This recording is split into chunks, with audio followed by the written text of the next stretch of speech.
अस्सलाम वालेकुम। आज की क्लास में हम डिस्कस करेंगे इन्वेंट्री वैल्यूएशन। इन्वेंट्री वैल्यूएशन होती क्या है, इसका मेन पर्पस क्या है, इसके ऑब्जेक्टिव्स क्या है, कंपनी किस तरीके से अपनी इन्वेंट्री की वैल्यूएशन करती है, ये आज के लेक्चर में हम सीखेंगे। ठीक है, पहले हम इसकी टेक्निकल साइड देख लेते हैं और फिर क्वेश्चन की तरफ बढ़ेंगे। देखिए, इन्वेंट्री वैल्यूएशन टॉपिक से आपको अंदाजा हो रहा होगा कि टॉपिक किस चीज़ का है, कि जो हमारे पास इन्वेंट्री है उसकी हमें क्या करनी है, वैल्यू को क्या करना है, डिटरमाइन करना है। इन्वेंट्री क्या होती है, वो स्टॉक्स जो हमारे पास अभी सेल आउट नहीं हुए हैं या जो स्टॉक्स हमारे पास पड़े हुए हैं, हमें उनकी क्या करनी है, वैल्यू निकालनी है, अमाउंट इनकी डिटरमाइन करनी है, ताकि हम क्या कर सकें, अपनी चीजों को सही तरीके से बुक्स ऑफ अकाउंट में क्या कर सकें, रिकॉर्ड कर सकें। ठीक है, इन्वेंट्री आपको पता है क्या चीज होती है, स्टॉक्स होते हैं जो हमारे पास क्या है, सोल्ड नहीं हुए, या वो सामान जो अभी हमें बेचना है उनको हम क्या कहते हैं, इन्वेंट्री कहते हैं। ठीक है, अब इन्वेंट्री आपको पता है कि ये क्या है, बैलेंस शीट आइटम है। इन्वेंट्री हमारा क्या है, एसेट है, और एसेट हमेशा कहाँ पे आते हैं, बैलेंस शीट में। और बैलेंस शीट में किस साइड पे आते हैं, एसेट्स में आते हैं। और ये कौन सा एसेट है, करंट एसेट है। ठीक है, तो देखिए, अब मैं आपको एग्जांपल देता हूँ भाई, लकी सीमेंट है, या हमारे पास नेशनल रिफाइनरी है, या हमारे पास निशात मिल है, या हमारे पास गुल अहमद है। इनके पास क्या होती है, अरबों रुपए की इन्वेंट्रीज पड़ी हुई होती है। अगर वो सही तरीके से अपनी इन्वेंट्री की वैल्यू को डिटरमाइन नहीं करेंगे, तो फिर क्या होगा, इनकी बैलेंस शीट में क्या हो जाएगी, मिस रिपोर्टिंग हो जाएगी। ठीक है, तो नॉर्मली कंपनी को क्या करना होता है, सही तरीके से अपनी इन्वेंट्री की क्या करनी होती है, वैल्यूएशन करनी होती है। और इन्वेंट्री क्या होती है, एक बहुत ह्यूज अमाउंट में क्या होती है, कंपनीज के पास पड़ी हुई होती है। ठीक है, जब इन्वेंट्री हमारे पास बिक जाती है तो हमारे पास से क्या हो जाता है, एसेट हमारे पास से क्या हो जाता है, कम हो जाता है। और फिर जब हमारे पास इन्वेंट्री बिक जाती है तो हम इसको क्या बोलते हैं, कॉस्ट ऑफ गुड्स सोल्ड। अब ये माल क्या हो गया है, बिक गया है। ठीक है, कॉस्ट ऑफ गुड्स सोल्ड आपको पता है कहाँ पे आता है, इनकम स्टेटमेंट में आता है। ठीक है, अगर आप सही तरीके से रिकॉर्डिंग नहीं करेंगे तो आपकी इनकम स्टेटमेंट भी गलत बन जाएगी, और आपकी कहाँ क्या भी गलत बनेगी, आपकी बैलेंस शीट भी बनेगी। क्योंकि जब इन्वेंट्री बिक जाती है तो हम इसको कहाँ पे दिखाते हैं, एज एन एक्सपेंस दिखाते हैं, और इनकम स्टेटमेंट में ले जाते हैं। और इनकम स्टेटमेंट में किस हेड के नाम से आती है, कॉस्ट ऑफ गुड्स सोल्ड आती है। मैंने आपको फाइनेंशियल स्टेटमेंट्स पढ़ाई हुई हैं। आप इनकम स्टेटमेंट बनाते हैं तो आपको पता है कि कैसे बनती है। मैन्युफैक्चरिंग कंपनी की सेल्स में से क्या माइनस होता है, cost of goods sold. Sales क्या है, कंपनी का रेवेन्यू है। ठीक है, और कॉस्ट ऑफ गुड्स सोल्ड क्या है, कितनी की लागत का माल उन्होंने बेचा है, जो उनको पड़ा है उसकी लागत या उसकी कॉस्ट उनको क्या आई है। ठीक है, तो ये हमने देख लिया कि इन्वेंट्रीज हमारे पास कहाँ जाती हैं, बैलेंस शीट में जाती हैं। और जब वो सोल्ड आउट हो जाती हैं, जब वो बिक जाती हैं, तो वो फिर किसका पार्ट बन जाती है, इनकम स्टेटमेंट का। ठीक है, अब हमारे पास इन्वेंट्री को रिकॉर्ड करने के लिए डिफरेंट मेथड्स हैं। ठीक है ना, हम पहला पढ़ेंगे परपीचुअल है, और दूसरा हमारे पास क्या है, पीरियोडिक है। परपीचुअल मेथड है, ठीक है, और दूसरा हमारे पास क्या है, पीरियोडिक मेथड है। ठीक है, ठीक है ना। अब हमें ये डिस्कस करना है कि भाई परपीचुअल क्या होता है और पीरियोडिक क्या होता है। ठीक है ना, अब हम देखेंगे परपीचुअल किसको बोलते हैं और पीरियोडिक किसको बोलते हैं। ठीक है ना, परपीचुअल का मतलब बेसिकली क्या है कि कंटिन्यूस आप क्या कर रहे होते हो, उसके अंदर आप क्या कर रहे होते हो, रिकॉर्डिंग कर रहे होते हो। ठीक है, कैसे, मैं एग्जाम्पल देता हूँ, एग्जाम्पल से आपको क्या हो जाएगा, क्लियर हो जाएगा। ठीक है ना, देखिए मैं एग्जाम्पल देता हूँ, वॉलमार्ट है, ठीक है, अमेजोन है, या हमारे पास चेज है, या हमारे पास टाइम मेडिकोज है। ठीक है, तो वहां पे क्या होता है कि स्टॉक्स की क्या हो रही होती है, कंटिन्यूस रिकॉर्डिंग आती है। जब माल आता है जब इसकी रिकॉर्डिंग होती है, जब वो माल बेचते हैं जब क्या होती है, इसकी रिकॉर्डिंग होती है। जिस इन्वेंट्रीज के आपके पास कंटिन्यूस रिकॉर्डिंग हो, जब आप स्टॉक्स की अपनी कंटिन्यूस रिकॉर्डिंग करें, तो हम इसको क्या बोलते हैं, परपीचुअल, क्या बोलते हैं, परपीचुअल सिस्टम कहते हैं। ठीक है ना, हमारे पास क्या होता है, परपीचुअल सिस्टम है। ठीक है, और दूसरा तरीका क्या है, पीरियोडिक सिस्टम है। देखिए, घर के नीचे जो ग्रोसरी शॉप है, ठीक है ना, तो नॉर्मली क्या होता है कि उस ग्रोसरी शॉप में आपके पास क्या है कि कंटिन्यूस रिकॉर्डिंग नहीं हो रही होती है। वो एक सर्टेन पीरियड के ऊपर, चाहे वो मंथ एंड है, या वो क्वार्टर है, या हाफ ईयर है, या 9 मंथ है, या 1 ईयर है। ठीक है ना, तो जब वो रिकॉर्ड करते हैं तो उस सिस्टम को हम क्या बोलते हैं, पीरियोडिक सिस्टम बोलते हैं। परपीचुअल में क्या है, कंटिन्यूस रिकॉर्डिंग है, और पीरियोडिक के अंदर क्या है, एक सर्टेन पीरियड के बाद, it can be either 15 days, it can be either 1 month, it can be either half year, और it can be either 1 year. ठीक है, तो परपेचुअल में क्या होता है, हम कंटिन्यूस रिकॉर्डिंग कर रहे होते हैं और इसका फायदा क्या है कि कंपनी को देखना है, फॉर एग्जांपल चेस को देखना है कि उनके पास कितने कोलगेट्स पड़े हुए हैं, जस्ट वो क्लिक ऑफ बटन से उनको क्या हो जाएगी, पूरी नॉलेज हासिल हो जाती है, कितने का स्टॉक पड़ा हुआ है, कितनी क्वांटिटी पड़ी है, ठीक है ना। अब बहुत टेक्नोलॉजी की मदद से क्या हो गई, हमारी हमारी लाइफ क्या हो गई, आसान हो गई है। तो वो क्या कर रहे होते हैं, कंटिन्यूस रिकॉर्डिंग कर रहे होते हैं सिस्टम्स के अंदर, और फिर जस्ट क्लिक ऑफ बटन उनको क्या हो जाती है, सारी इंफॉर्मेशन मिल जाती है। लेकिन जो छोटे रिटेल है, छोटे ग्रोसरी शॉप्स हैं, ठीक है ना, तो वहां पे कंप्यूटर सिस्टम नहीं होता है। वो क्या किस पे बिलीव करते हैं, मैनुअल बिलीव करते हैं। वो एक सर्टन पीरियड के बाद अपने ऑपरेशंस को शट डाउन करने के बाद उसकी फिजिकल काउंटिंग करते हैं कि भाई इतना इतना स्टॉक्स पड़ा हुआ है। तो उस सिस्टम को हम क्या बोलते हैं, पीरियोडिक सिस्टम कहते हैं, ठीक है। हम ये क्यों कर रहे हैं, हमें इन्वेंट्री की वैल्यू को डिटरमाइन करने के पास हमारे पास कौन से दो मेथड्स हैं, परपेचुअल सिस्टम है और पीरियोडिक सिस्टम है, ठीक है। अब इसी के अंदर हमारे पास क्या आ जाता है, लीफो आ जाता है, फीफो आ जाता है और मूविंग एवरेज आ जाता है, ठीक है। ये भी डिटेल में देखते हैं कि लीफो, फीफो और मूविंग एवरेज क्या होता है, ठीक है।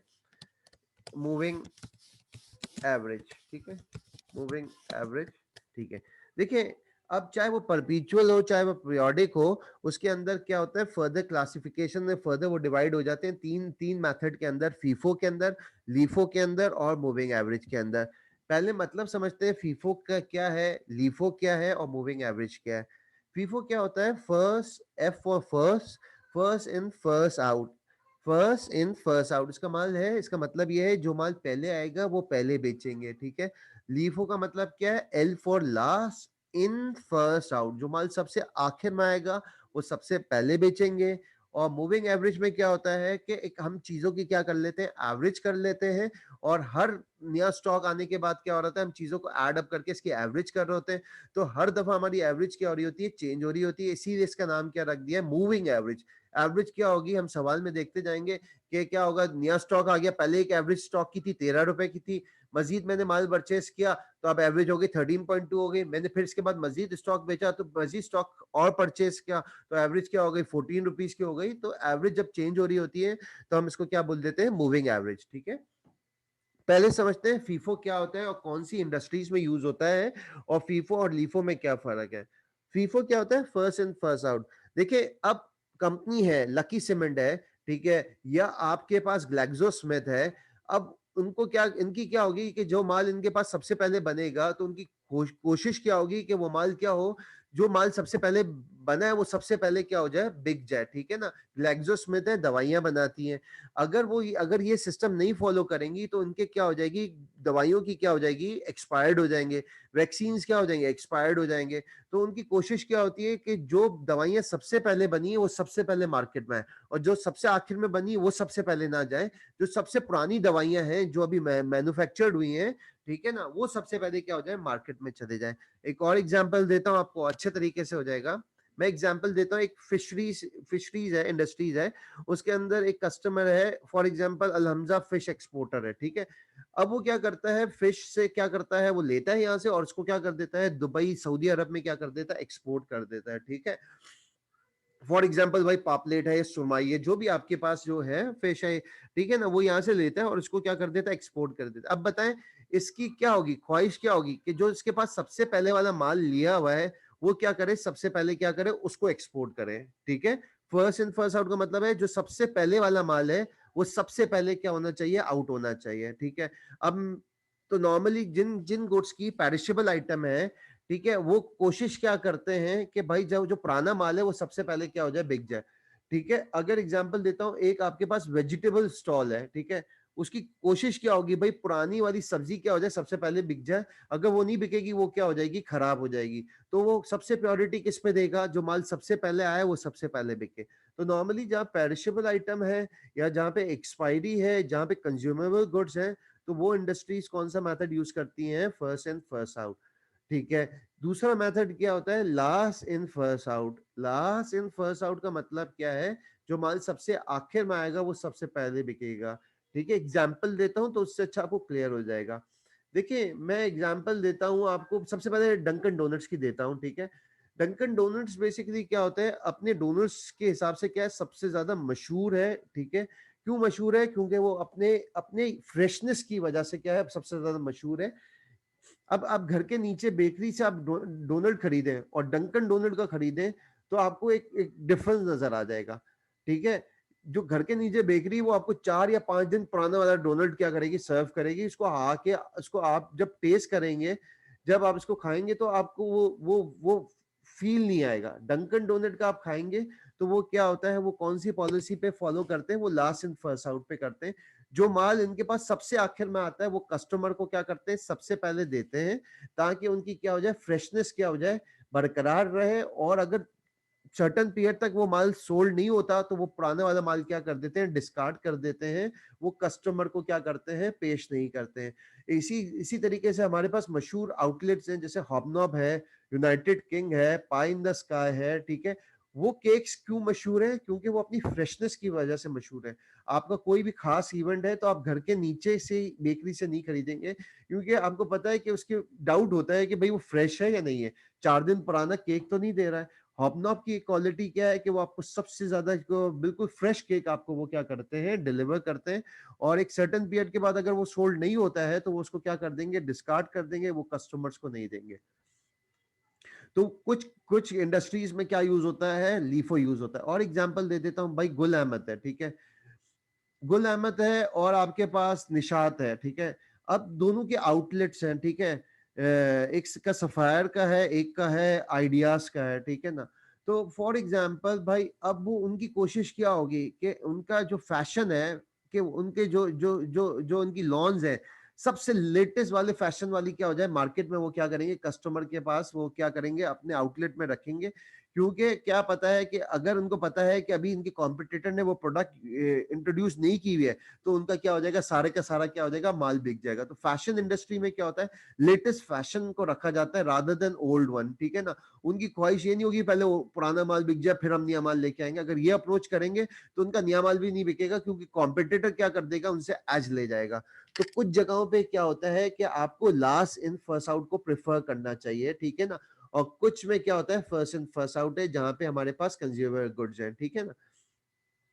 तो नॉर्मली देखा जाता है कि बिजनेस क्या है, ट्रेंड क्या है, ठीक है ना। तो फिर आप देखे करते हो, तो हमने देखा कि जैसे भाई फिशरीज हो गया, ठीक है, या बड़े बड़े आउटलेट्स हो गए, या फैशन इंडस्ट्री हो गई, क्योंकि वो क्या करना चाहते हैं, अपने कॉम्पिटिटर से एज लेना चाहते हैं। अगर डंकन डोनट भी ये करे कि भाई सबसे पुराने वाले 2-2 3-3 दिन के आपको डोनट्स खिलाए, तो फिर उसकी यूनिकनेस, उसका यूएसपी खत्म हो जाएगी, ठीक है। फिर लोग विजिट नहीं करेंगे, इतने दूर दूर से लोग डंकन डोनट के पास या हॉबनॉब के पास नहीं जाएंगे। वो तो घर के नीचे ले लेंगे अगर उनकी फ्रेशनेस मेंटेन नहीं होती है, ठीक है ना। तो वो किस किस थीम पे काम करते हैं, उनके पीछे वर्किंग क्या होती है, वो होती है लास्ट इन फर्स्ट आउट है, ठीक है। अब मूविंग एवरेज क्या होती है, मूविंग एवरेज मैं एग्जांपल देता हूं। जैसे मैंने आपको मैंने एक्सपायरी की बता दी, ठीक है। मैंने वेजिटेबल्स की बता दी, मैंने आपको फूड इंडस्ट्री की बता दी, मैंने आपको टेक्सटाइल इंडस्ट्री, ठीक है। मूविंग एवरेज क्या है, अब एक एक एग्जांपल देता हूँ। एक हार्डवेयर की शॉप है, उसका काम क्या है, नट बोल्ट्स लेना है, ठीक है, और नेल्स है, ठीक है ना। अब उसके लिए अब फिर कोई प्योरिटी नहीं होगी कि भाई पुराना माल सबसे पहले बेचे या लाख आखिरी वाला क्या करे, सबसे पहले बेचे।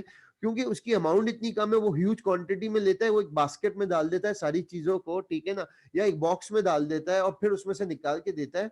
तो वो नॉर्मली वो कौन सा मेथड कर रहे होते हैं, वो मूविंग एवरेज कर रहे होते हैं। उनके लिए फर्क नहीं पड़ता कि पुराना माल जाए या लेटेस्ट माल जाए, ठीक है। अब मैं बोलता हूँ कि भाई एक स्टेशनरी शॉप है, वो क्या करता है भाई, पेंसिल बेचते हैं उसकी डॉलर्स की, या मार्कर बेचते हैं, पेन्स बेचते हैं। अब वो उनके लिए वो कॉस्ट इतनी मिनिमम है, ठीक है ना, उस चीज की, ठीक है। और वो ह्यूज क्वांटिटी में परचेज करते हैं, वो पहला वाला माल आ जाए या आखिर लेटेस्ट वाला माल बेच दे, उनको कोई फर्क नहीं पड़ता है, ठीक है ना। तो नॉर्मली इन इंडस्ट्रीज के अंदर हम लोग कौन सा मेथड यूज करते हैं, मूविंग एवरेज है, ठीक है। लेकिन जो दवाइयां वाली कंपनी है तो वो मूविंग एवरेज यूज नहीं कर सकती है, वरना क्या होगा, पुराना माल क्या हो जाएगा, एक्सपायर्ड हो जाएगा। अब पेंसिल तो एक्सपायर्ड नहीं होनी ना, एक बोल्ड है, ठीक है, वो तो एक्सपायर्ड नहीं होना है, ठीक है ना। बोल्ड में फैशन भी नहीं आना है, वही चूड़ियां वही साइज है, इतने का आपको बोल्ड चाहिए, ठीक है, इतनी वो होगी स्पेसिफिकेशन है, तो उसमें चेंज नहीं आना, उसकी कोई एक्सपायरी नहीं है, उसमें कोई ऐसा जिद्दत नहीं आनी। वो जो आज से 50 साल पहले बोल्ड बन रहा था, नट बन रहे थे, आज भी वही बनते हैं, ठीक है। तो नॉर्मली उन इंडस्ट्रीज में हम लोग क्या यूज करते हैं, मूविंग एवरेज आउट यूज करते हैं, ठीक है। दो सिस्टम हमने पढ़े, पहला सिस्टम पढ़ा परपीचुअल पढ़ा, दूसरा हमने पढ़ा पीरियोडिक पढ़ा। अब नॉर्मली जो घर के नीचे हार्डवेयर शॉप है, अब आप सोचें वो परपेचुअल यूज कर रहा होगा या वो पीरियोडिक यूज कर रहा होगा, ठीक है। वो कौन सा यूज कर रहा होगा, पीरियोडिक कर रहा होगा। वो हर माल की क्या कर रहा है, रिकॉर्डिंग नहीं करेगा। जब एक एक अब 100 रुपए के बोल्ट बेच दिए तो वो सिस्टम में लेके बैठ के एंट्री नहीं कर रहा होगा, भाई 100 रुपए के ये बोल्ट बेच दिए, मैंने 100 रुपए के पाइप बेच दिए, या 1000 रुपए की मेरी फिक्सचर्स या फिटिंग मैंने बेच दी। वो नॉर्मली ऐसे नहीं होता है। वो घर के नीचे जो नीचे हार्डवेयर शॉप्स होते हैं या घर के नीचे छोटी छोटी ग्रोसरी शॉप है, वेजिटेबल है, वो नॉर्मली क्या करते हैं, हर चीज की एक चीज खरीदने पे बेचने की रिकॉर्डिंग नहीं होती है। वो अपने at the end of the period पे वो क्या कर देते हैं, काउंटिंग कर देते हैं। लेकिन अब मैं एग्जांपल देता हूं, बड़े जैसे नाहिद हो गया, चेज हो गया, इम्तियाज हो गया, तो वो एक एक माल बिकने की रिकॉर्डिंग हो रही होती है और एक एक चीज की खरीदने की रिकॉर्डिंग हो रही होती है। क्योंकि वो इतना बड़ा आउटलेट, इतनी ज्यादा वो चेन्स चला रहे हैं, तो उनको क्या करना है, इनके पास उन्होंने huge amount of investment software के अंदर की हुई है, और उन सॉफ्टवेयर और टेक्नोलॉजी की मदद से वो क्या कर रहे हैं, अपने आप को अपडेटेड रख रहे हैं। क्योंकि इनका टर्नओवर इतना ज्यादा है, अगर वो ना करें तो वो पीरियोडिक पे फॉलो अप नहीं हो सकते, ठीक है। अब एग्जांपल देता हूं, टाइम मेडिकोज है, ठीक है ना। तो वहां पे क्या है, एक एक दवाई जो आती है उसकी रिकॉर्डिंग हो रही होती है, और एक एक कस्टमर जो सेल हो रहा होता है उसकी रिकॉर्डिंग हो रही होती है। इनके सिस्टम में क्या हो रही होती है, पंचिंग हो रही होती है। तो वो कौन सा मेथड है, परपेचुअल। लेकिन घर के नीचे हम फार्मेसी पे जाते हैं, एक छोटी सी फार्मेसी है, ठीक है ना, तो वहां पे नॉर्मली क्या होती है, एक एक चीज की रिकॉर्डिंग नहीं हो रही होती है, ठीक है। तो अब ये हमने देख लिया, ठीक है। अब सर इतनी इतनी चीजों की पीरियोडिक में भी हमने देख लिया, परपेचुअल भी देख लिया, फीफो भी देख लिया, लीफो भी देख लिया, और मूविंग एवरेज भी देख लिया, ठीक है। अब देखिए, मैंने आपको एग्जांपल बताई, ग्लैक्सोस्मिथ है, उनके पास अरबों रुपए की क्या होगी, इन्वेंट्री पड़ी होगी, ठीक है। या सर्ल है, उनके ऊपर क्या होगी, उनके पास भी अरबों रुपए की इन्वेंट्री पड़ी है। या फाइजर है, या आपके पास डीजी खान सीमेंट है, ठीक है ना, या आपके पास फौजी फर्टिलाइजर है, तो उनके पास अरबों रुपए का स्टॉक होता है, ठीक है ना। अगर वो मेथड चेंज कर देना, फीफो की जगह लीफो कर दें, लीफो की जगह फीफो कर दें, तो इनके इनके प्रॉफिट्स में मिलियंस ऑफ रुपीस का फर्क आ जाएगा। सर ये आपने क्या बात कही थी, सिर्फ मेथड चेंज कर दूं, पहले फर्स्ट इन फर्स्ट आउट की जगह लीफो कर दूं, last in first out, method कैसे चेंज हो जाएगा, नहीं, मेथड चेंज करने से प्रॉफिट कैसे चेंज हो जाएगा, हाँ बिल्कुल चेंज हो जाता है। इसीलिए ये सबसे ज्यादा ऑडिटर्स के लिए और कंपनी के लिए सबसे मेन इंपॉर्टेंट चीज होती है। इसीलिए हम इसको एक अलग टॉपिक में पढ़ रहे हैं, और टॉपिक एक पूरा कॉम्प्रिहेंसिव टॉपिक है। क्यों क्यों अलग हो जाता है, एक एग्जांपल देखते हैं फिर सवाल की तरफ आ जाएंगे, ठीक है ना। मैं आपको एग्जांपल देता हूं, मेरा एक कंपनी है, इसका बिजनेस किसका है, जनरेटर का है, ठीक है। किसका है, जनरेटर का है, ठीक है। उसके पास क्या है, एक ओपनिंग में स्टॉक पड़ा हुआ था। मैं यहाँ पे एग्जांपल लिखता जाता हूं ताकि आपको समझ में आ जाएगा। एक वन जनरेटर था, इसके पास ओपनिंग इन्वेंट्री पड़ी हुई थी,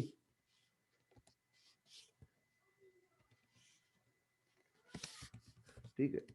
वन जनरेटर था, इसकी ओपनिंग इन्वेंट्री पड़ी हुई थी, जिसकी वैल्यू फॉर एग्जांपल 1 लाख थी, ठीक है। कितनी थी, 1 लाख थी। ड्यूरिंग द ईयर इसने क्या किया, एक और जनरेटर परचेज किया। वन जनरेटर इसने क्या किया, मैं डेट लिख देता हूं ताकि ये क्या है, आपको क्लियर हो जाएगा। ये ओपनिंग इन्वेंट्री है, ठीक है। ओपनिंग इन्वेंट्री क्या होती है, ओपनिंग इन्वेंट्री ये पिछले पिछले पिछले महीने का बचा हुआ माल है, अगले साल का, अगले महीने का या अगले साल का क्या हो जाएगा, ओपनिंग इन्वेंट्री हो जाएगी, ठीक है। ठीक है, मैं बोलता हूँ 1 जनवरी को इसके पास क्या था, एक जनरेटर पड़ा हुआ था, जिसकी वैल्यू क्या थी, 1 लाख थी। इसने 23 मार्च को एक जनरेटर परचेज किया, ठीक है। वो उसकी वैल्यू थी 2 लाख रुपए, ठीक है। एक और जनरेटर उसने परचेज किया 30 सितंबर को, ठीक है। उस एक और जनरेटर उसने परचेज किया 30 सितंबर को, उसकी वैल्यू फॉर एग्जाम्पल थी 3 लाख रुपए थी, ठीक है। चीजों की वैल्यूज बढ़ रही है, ठीक है ना। मैं एग्जाम्पल दे देता हूं, ठीक है ना। ड्यूरिंग द ईयर, पूरे साल में इसके पास क्या थे, एक पहले ओपनिंग ओपनिंग में इसके पास स्टॉक में एक जनरेटर पड़ा हुआ था। एक इसने मार्च के महीने में जनरेटर खरीदा 2 लाख का, और एक इसने सितंबर में एक जनरेटर खरीदा 3 लाख का। मैं बोलता हूं ड्यूरिंग द ईयर इसने कितने जनरेटर सोल्ड कर दिए, 2 जनरेटर क्या कर दिए, 2 जनरेटर्स ने क्या कर दिए, सोल्ड कर दिए, ठीक है। ठीक है, 2 जनरेटर्स ने सोल्ड कर दिए। एक जनरेटर कितने का बेचा है, 4 लाख का, ठीक है। तो टोटल कितने, एक कितने का बिका, 4 लाख का, तो दो कितने के बिक गए, 8 लाख के बिक गए, ठीक है ना।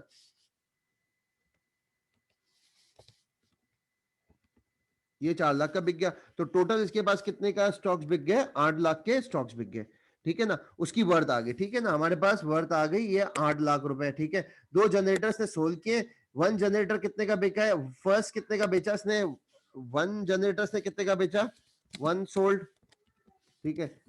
और फिर दिस 1 जनरेटर, ठीक है ना, ये भी अगला भी कितने का सोल्ड किया, 4 लाख का, तो टोटल कितने का माल बेच दिया, 8 लाख का, ठीक है सर, समझ में आ गया, ठीक है ना। ओपनिंग में क्या था, एक जनरेटर था, एक और जनरेटर खरीदा, ठीक है, एक और जनरेटर ने खरीदा, तो टोटल 3 थे, उसमें से 2 बेच दिए। अब एक जनरेटर के पास बच गया, ठीक है। अब जो बात बच गया उसको हम क्या बोलते हैं, इन्वेंट्री बोलते हैं। अब मुझे इस इन्वेंट्री की वैल्यू निकालनी है। अब मैं कौन सा मेथड यूज करूं, मैं एक आया फीफो यूज कर रहा हूं तो उससे अलग वैल्यू निकलती है, फीफो यूज करता हूं उससे अलग वैल्यू। सर ये कैसे, देखें, अगर मैं फीफो यूज करता, फर्स्ट इन फर्स्ट आउट, तो ये सबसे पुराना वाला जनरेटर था, ये बेच दिया, फिर इससे पुराने वाला ये वाला जनरेटर बेच दिया, जो आखिर में बचा हुआ है वो मेरे पास क्या होगा, इन्वेंट्री में आखिर में कितने का आ रहा है, 3 लाख का। तो अगर मैंने फीफो मेथड यूज किया है, फीफो मेथड मैंने यूज किया है, फीफो मेथड, तो मेरे पास इन्वेंट्री की वैल्यू क्या आ रही है, इन्वेंट्री वैल्यू, मेरे पास इन्वेंट्री की वैल्यू कितनी आ गई, 3 लाख आ गई, आपके सामने ही आ रही है ना, 3 लाख रुपए। ये वाला सोल्ड हो गया होगा फीफो में, फर्स्ट इन फर्स्ट आउट, जो माल पहले आया वो पहले बिका, ये वाला बिक गया, ये वाला बिक गया, बच गया ये वाला, ठीक है ना। अगर अब मैं लीफो का यूज करता हूं, ठीक है ना, अगर मैं लीफो यूज करता हूं तो मेरे पास इन्वेंट्री की वैल्यू क्या हो जाएगी, चेंज हो जाएगी, ठीक है ना। इन्वेंट्री की वैल्यू कितनी आ जाएगी, 1 लाख आ जाएगी। कैसे आएगी सर 1 लाख, देखो last in first out, last in first out मतलब जो सबसे मैंने लेटेस्ट दिया वो बेच दिया, 3 लाख ये वाला बेच दिया, 1 लाख 2 लाख वाला बेच दिया, बच्चा कितने का, 1 लाख। ओहो देखिए अब कितना फर्क आ गया, फीफो से कितने की इन्वेंट्री आ रही है, 3 लाख की, और लीफो से इन्वेंट्री की वैल्यू कितनी आ रही है, 1 लाख की। मेथड चेंज किया, इन्वेंट्री की वैल्यू में देखो कितना चेंज आ गया। अब सोचो, जरा सोचो कि जिन कंपनीज के पास अरबों रुपए की इन्वेंट्री है, जैसे मैं बोल देता भाई फातिमा फर्टिलाइजर है, ठीक है, या फौजी फर्टिलाइजर है, या फौजी फूड है, या आपके पास अल शहीर है, ठीक है ना। तो ये बड़ी बड़ी ऑर्गेनाइजेशंस हैं, ठीक है। अब उनके पास अरबों रुपए की क्या हो रही होती है, इन्वेंट्रीज होती है, ठीक है ना। जैसे गुल अहमद है, या मेरे पास आर्टिस्टिक डेनिम है, ठीक है ना। तो ये क्या है, अरबों रुपए की इन्वेंट्रीज है। मेथड देखो, अभी सिर्फ मैंने छोटी सी एक अमाउंट लिखी थी, उसमें इतना वैल्यू में फर्क आ गया। जो कंपनीज के पास अरबों रुपए की इन्वेंट्रीज हो, तो देखो मेथड चेंज करने से क्या आ जाता है, वैल्यू में फर्क आ जाता है, ठीक है। फीफो से क्या आ रही है वैल्यू, 3 लाख आ रही है, लीफो से वैल्यू क्या आ रही है, 1 लाख आ रही है। क्लियर हो गया। अब ये इन्वेंट्री वैल्यू कहां उठ के जाती है, बैलेंस शीट में जाती है, क्योंकि जो माल बचा हुआ है वो मेरा क्या है, एसेट है, और बची हुई चीज जब एसेट है, वो मेरा कौन सा एसेट है, करंट एसेट है। अब मेरा सवाल आपसे पैदा होता है कि कौन सा मेथड बेहतर है, फीफो मेथड बेहतर है या लीफो मेथड बेहतर है, ठीक है। अगर हम देखें कौन सा मेथड बेहतर है, आप थोड़ा सोचें, आपके हिसाब से आपको कौन सा मेथड बेहतर लगता है, फीफो मेथड बेहतर लगता है या लीफो। देखो फीफो में जो वैल्यू आ रही है इन्वेंट्री की, वो मोस्ट रियलिस्टिक आ रही है, करंट वैल्यू आ रही है, ठीक है। जिसने करंट की परचेज की थी 3 लाख, तो अभी इसकी वैल्यू क्या है, मार्केट वैल्यू, जो मोर रियलिस्टिक वैल्यू आ रही है इसकी इन्वेंट्री की, क्या आ रही है, 3 लाख रुपए आ रही है। ये अपने एसेट की वैल्यू को क्या दिखाता है, रियलिस्टिक दिखाता है, करंट वैल्यू दिखाता है, क्योंकि जो लेटेस्ट पुराना वाला माल बच गया, बिक गया, और जो लेटेस्ट वाला माल बचा हुआ है उसकी वैल्यू आ रही है, तो लेटेस्ट फिगर जाती है। लीफो के अंदर क्या होता है, 1 लाख। अब 1 लाख वाला माल कौन सा है, जो सबसे पुराने, जो साल का ओपनिंग वाला था, उस साल के शुरू का ओपनिंग में जो इन्वेंट्री पड़ी थी वो माल आ रहा है। तो लीफो की मदद से क्या होता है, एक्यूरेसी नहीं आती है, क्योंकि हमारे पास जो वैल्यू दिखा रहा है वो बहुत पुरानी वैल्यू दिखा रहा है अपने एसेट की। तो रियलिस्टिक कौन सी वैल्यू होती है, फीफो से। बैलेंस शीट अप्रोच हमें समझ में आ गई कि कौन सा मेथड से मैंने बताया, बैलेंस शीट, बैलेंस शीट, ठीक है। ये बैलेंस शीट मैंने आपको समझा दी, थोड़ा सा आपको आइडिया होगा। अब मैंने बोला था आपको, जब लेक्चर स्टार्ट किया था, तो मैंने आपको समझाया था कि क्या समझाया था, कि जब माल बिक जाता है तो हमारी कहां चले जाता है, इनकम स्टेटमेंट में चले जाता है, समझाया था ना। ठीक है, अब देख लेते हैं इनकम स्टेटमेंट। सबसे पहले मैं इनकम स्टेटमेंट बनाता हूं फीफो से, ठीक है। सबसे पहले मैं इनकम स्टेटमेंट किसकी मदद से बनाता हूं, फीफो की मदद से बनाता हूं। इनकम स्टेटमेंट कैसे बनती है, सेल्स बनती है, ठीक है। 2 जनरेटर बेचे थे, कितने के बेचे थे, अभी आपके सामने ही है ना, हमने 2 जनरेटर बेचे थे, कितने के, 8 लाख के। मैंने कितने के बेचे थे, 8 लाख के बेचे थे 2 जनरेटर, ठीक है। इसमें से क्या माइनस कर दूंगा, इसमें से हम क्या माइनस कर देते हैं, cost of good sold minus कर देते हैं। क्या माइनस कर देते हैं, cost of good sold, C stand for cost of good sold है, ठीक है। अब मैं देखता हूं फीफो में ये माल बिक गया, ये माल बिक गया। कॉस्ट ऑफ गुड सोल्ड का मतलब ये है कि जो माल मैंने बेचा है उसकी लागत मुझे कितने की आई, 1 लाख और 2 लाख, तो टोटल मुझे कॉस्ट कितनी आई, 3 लाख रुपए आई, ठीक है। और कॉस्ट ऑफ गुड सोल्ड हमेशा क्या हो जाती है, माइनस हो जाती है, तो मैं माइनस कर दूंगा, ठीक है ना। तो 3 लाख क्या कर दिया मैंने, माइनस कर दिया, तो मेरे पास क्या आ जाएगा, ग्रॉस प्रॉफिट आ जाएगा, ठीक है। क्या आ जाएगा, ग्रॉस प्रॉफिट आ जाएगा। प्रॉफिट देख लेते हैं, ग्रॉस प्रॉफिट कितना आ गया, 8 लाख में से 3 लाख माइनस करें तो कितना आ गया, 5 लाख आ गया, ठीक है ना। 5 लाख का प्रॉफिट आ गया, कौन से मेथड से, फीफो मेथड से। अब मैं देखता हूं, बनाता हूं, अब मैं बैलेंस शीट इनकम स्टेटमेंट बनाता हूं किसकी, अब मैं इनकम स्टेटमेंट बनाता हूं लीफो से मदद से बनाता हूं, ठीक है। और देखता हूं क्या मेरे ग्रॉस प्रॉफिट सेम रहते हैं या नहीं, ठीक है। सेल वही है, वही मैंने 8 लाख का माल बेचा है कस्टमर को, ठीक है। कितने की, कस्टमर को 8 लाख का जो बेचा है कस्टमर को, एक जनरेटर कस्टमर को बेचा 4 लाख का, और दूसरा जनरेटर भी बेचा कितने का, 4 लाख का। तो मैंने माल कितने का बेचा कस्टमर को, मेरी सेल्स कितनी हुई, मेरे जेब में पैसे कितने, मेरे 8 लाख।